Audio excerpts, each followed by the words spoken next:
Hello and welcome back to the ABandOfBrothers Podcast. This is episode 4. This time we've heard from Will. We're going to hear from the lovely Danny Grundy. He's going to share a little bit about his experience and a little bit about what ABandOfBrothers is for him and how he got involved in the ABandOfBrothers process, such as like me. And we're actually sharing a similar time frame as I joined a similar time to Danny. So Same time. exactly the same time. Well, same time with all that's passage. Exactly, yeah. So Which is what matters, I guess. I think the first thing then, start off with, before we go into your story, how did you get involved in ABandOfBrothers and who told you about ABandOfBrothers? How did you get involved in the process? Yeah, so it was Will. Yeah. He kind of approached me and said, it's quite clandestine really. He says, I'm part of this thing and I don't know if it would be for you, but from what I've heard you say, you seem to be quite self-reflective and it's kind of in that lines. And I was like, yeah, man, let's go. So he, I remember actually on the open evening, I was going through a tough time in that January, the start of the year. I'd moved out from the family home the first time in like 20 years. I'd never done that before. And I was staying out in Stratford and I remember driving and I had a choice about going to a 12-step recovery thing, which was in Leamington at the same time, or go to this ABandOfBrothers open evening. And I remember ringing Will and saying, I don't know, I just should probably be doing my 12-step thing. And he just brilliantly said to me, it's up to you. You know, he didn't try and steer me or he just said, only you know what's right for you, basically. So, and I came and yeah, it was good. Yeah. Yeah? What can you remember anything in that first evening that you took away that made you kept coming back? Yeah, at the time I was working on dropping my masks and not trying to kind of have a persona per se as best as I can do that, because there's always a little bit left. And I remember that's what I sort of shared when we did, there's an opportunity for each man to say something. And I remember saying, there's a part of me that recognizes that I really want to say something that will make you all like me or maybe even love me. And I'm really working hard on not doing that. I remember you being there on that night, and I remember your potency because you stepped into the space as a brand new man, but you had a presence when you came in there from that first night. And I remember being really excited actually, because we look to, we're a community that mentors young men, but it takes committed older men to give of themselves to the experience. And I remember you coming in for that night, willingly leaning into giving of yourself and sharing what was real for you and modeling that. Yeah. And I just thought, oh, gee, this guy, having this energy and this man in our community is going to be a gift.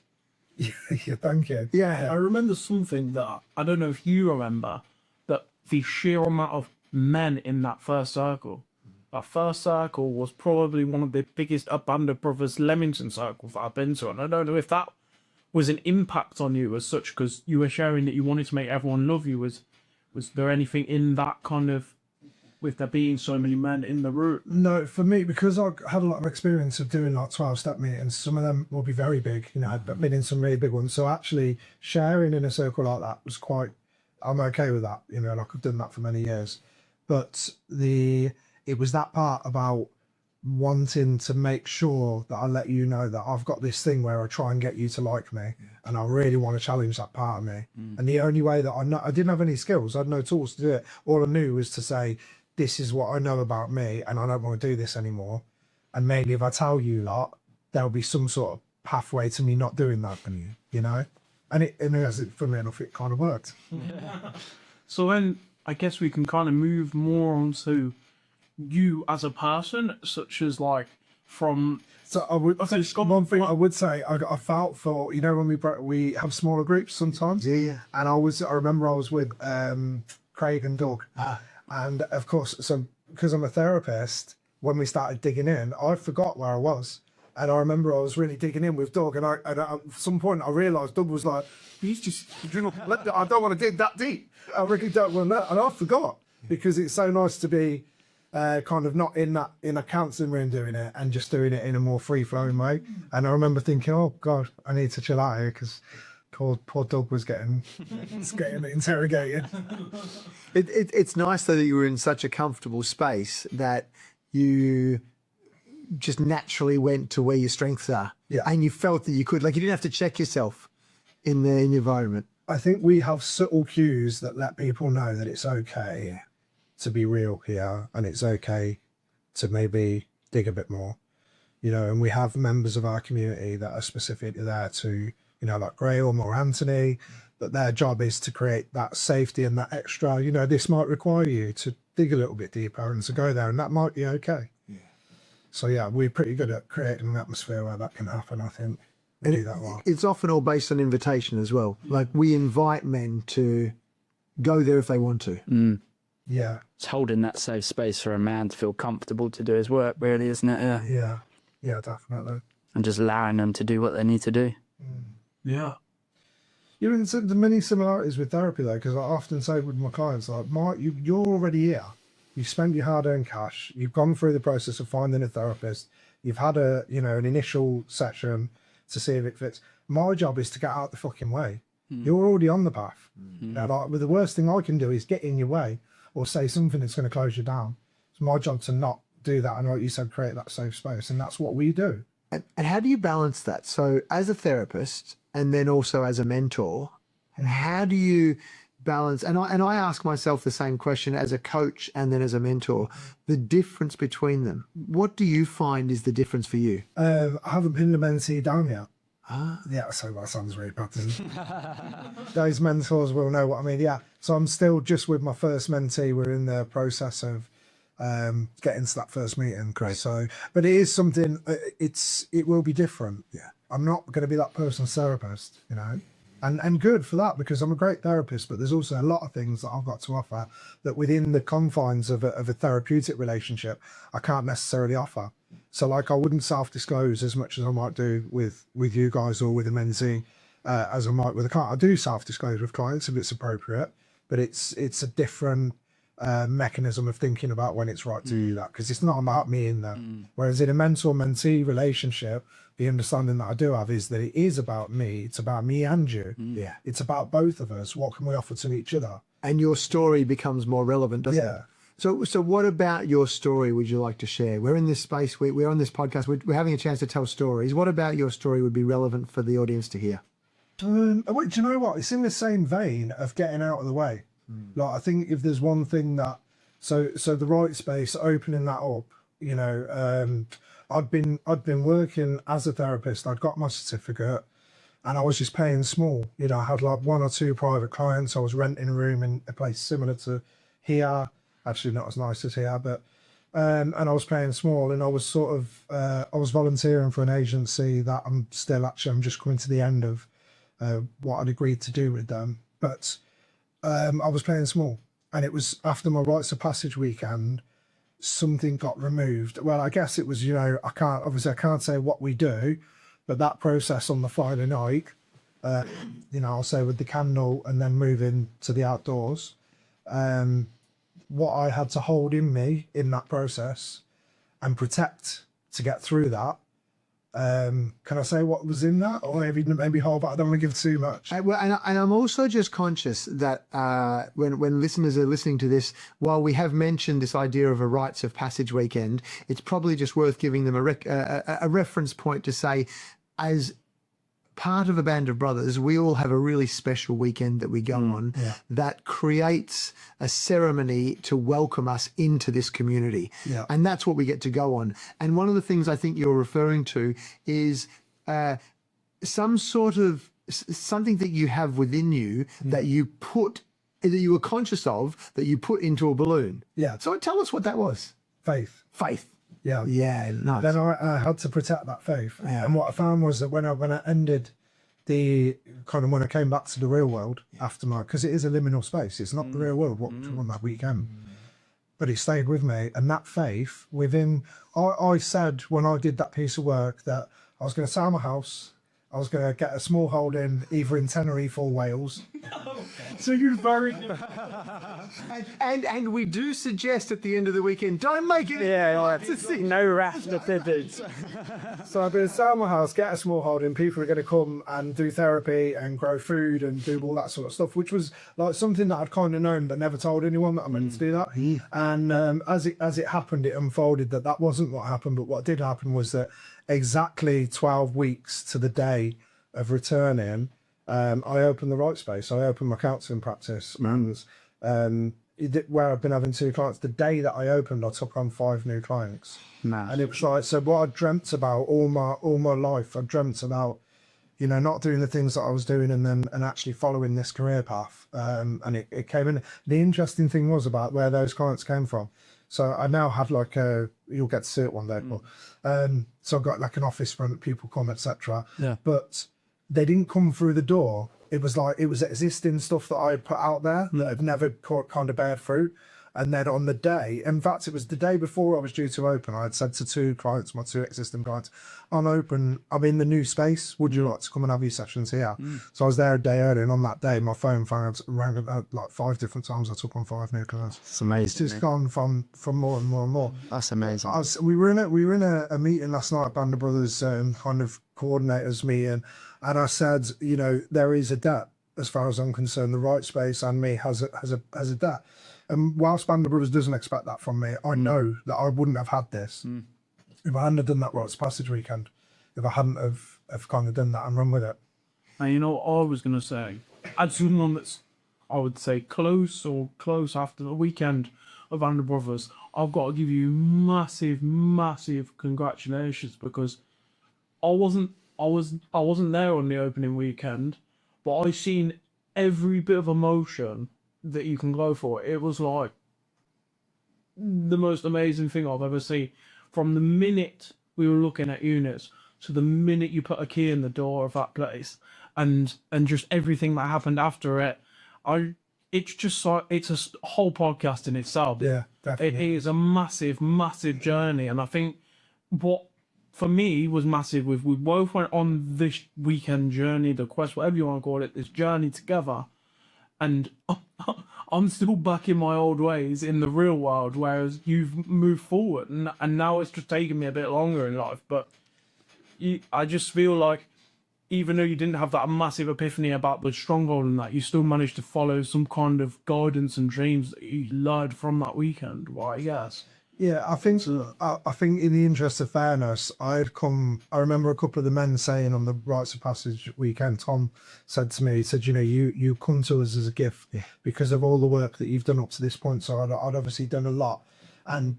But all of that was sort of floating in this, you know, Mickey Mouse in Fantasia. Yeah. And I'm like the magician, and it's all fake. A lot of our younger audience won't necessarily YouTube's yes. But like it was all sort of in this like spinning around me like the planets, and I didn't really have it in a structure. And I think the Rites of Passage weekend allowed me to just bring it all down to earth and figure out, how do I now make all of these things that I've done manifest in this world. But you said, because James was with me really, and I said that I was looking at it because he was vlogging it for me, and it's interesting. I was just thinking, because you often say about how you thought I was absolutely crazy. I thought for many months, what is this guy doing? Like, he went, I shared a little snicker. We went there, I came into the unit one day and it's empty. There's nothing there. There's literally just tables, chairs, that's about it.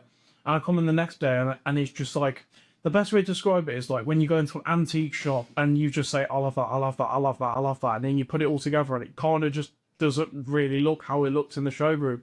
And I just looked at Danny, I said, are you crazy, mate? I was like, how much have we spent on this? How much have we spent on this? And I was like, I just couldn't believe it. And then he just said, keep believing. I think he just said, sorry, keep the faith. That's exactly it, keep the faith. Because I knew I knew. And yeah, flipping out. The faith was strong, but key it was, man. So fair play to you. You've given me the opportunity to do something which we haven't done yet. As a organisation, we are a mythopoetic organisation. We recognise the power of words, and you referenced the word of faith. And I've also heard you reference in conversations that we've had and in the podcast conversations around this idea of seeing brilliance in others and the idea of going too high. If I can read something out to you, just would love to get your perspective on this. It's a quote by Marianne Williamson. And the quote goes something like this. Our deepest fear is not that we are inadequate. Our deepest fear is that we are powerful beyond measure. It is our light, not our darkness, that most frightens us. We ask ourselves, who am I to be brilliant, gorgeous, talented, fabulous? Actually, who are you not to be? You're a child of God. Your playing small doesn't serve the world. Yeah. What's going on for you? Well, I'm not hugely overcome. I've heard that so many times. I often share it with people as well. And it's true.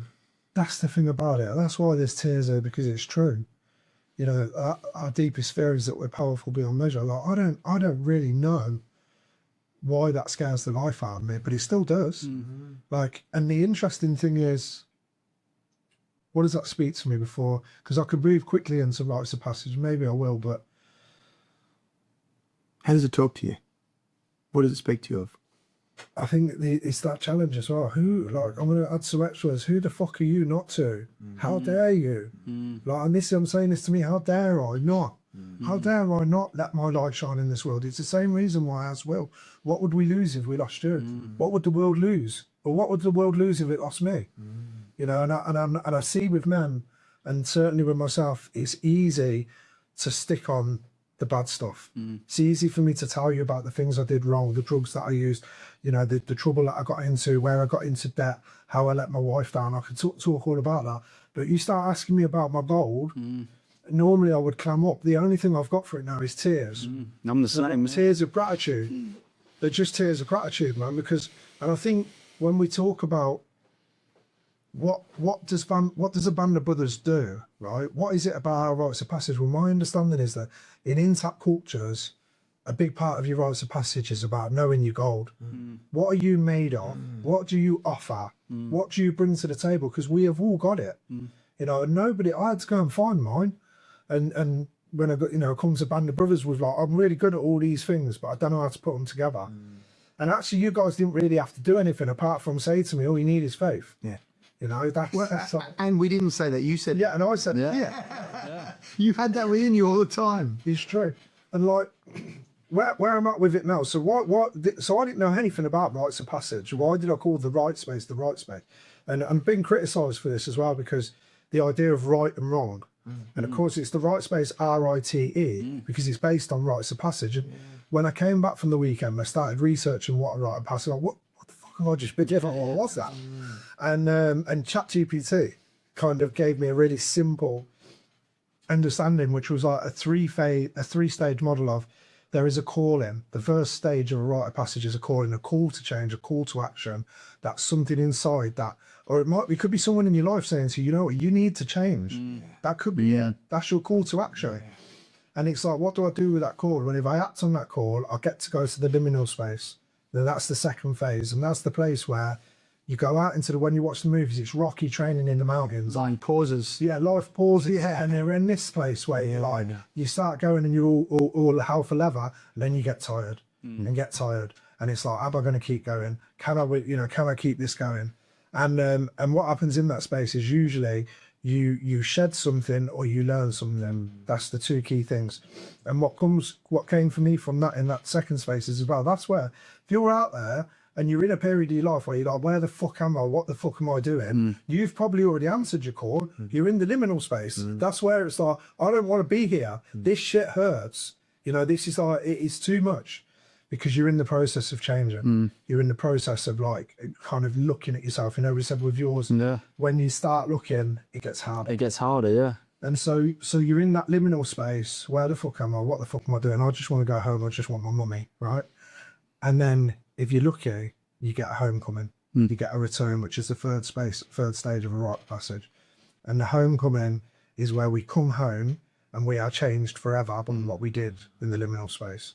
Now, when I had the opening of the Right Space weekend, it was my 42nd birthday as well. I got this big mezzanine, sun was coming down, everyone was there, big circles, we'd have beautiful sharing, people that have never done this stuff before were getting involved in the circles, it was amazing. And I was sitting there, I sat back in my chair and I thought, what a homecoming this is. And then my head went, you know what that means? The core is on its way. And I went downstairs, I went into the brewery and went to go for a shit because I've been there all weekend from that point of shit. And sat down, closed the door, and in front of me on the door was "This too shall pass." Yeah. Yeah. And often that's referred to as the bad things will pass, but you know what? The good stuff passes. These are the good Can't stay forever. And it's a nice place to. I think we've You don't explored. want to stay in the homecoming. There's no growth there. And it's cyclical. Life is cyclical. It has cycles. And what I've loved about this episode is I think it's given real depth to explore in more detail the idea of a rites of passage and what it looks like. Yeah. And good to listen to for our audience to listen to that. Something that was really nice that I experienced just this weekend. Somebody floated the idea of another initiation or another journey in our life where a different rites of passage happens at a different stage of our life. Because I think, as you rightly point out, this too shall pass. And there'll be another one in the future. And what I'm finding is you probably in different stages of a rite of passage in different areas of life. Yeah. Great. So what I'm noticing for me now is I'm back in the liminal space and I don't even know what the call was. All I know is that something said to me, okay, you've built this thing, you're creating this space now for healing and connection. And so one of the things that I've done is I've gone off and I'm doing the Sovereign's Journey, as part of my own work, because I want to still be able to turn up to my clients and turn up to ABandOfBrothers with gold that I've gone and found myself to bring back. And so I'm back in that space of like, where the fuck am I? I'm feeling it in my relationship now with my marriage. And God bless my wife, she has to kind of put up with it with me. But I know there's a homecoming on the way. I don't know when it'll be. I don't know what it'll look like, but I know it'll be like that beautiful moment there. And it'll be fleeting. And it'll be fleeting, but it's worth it. What else is life going to be about? I love your outlook on life. And I reckon that's a great place for us to end. Danny, thank you for sharing tonight. And Will, thank you for loving his out. Yeah, it's a beautiful story, yeah.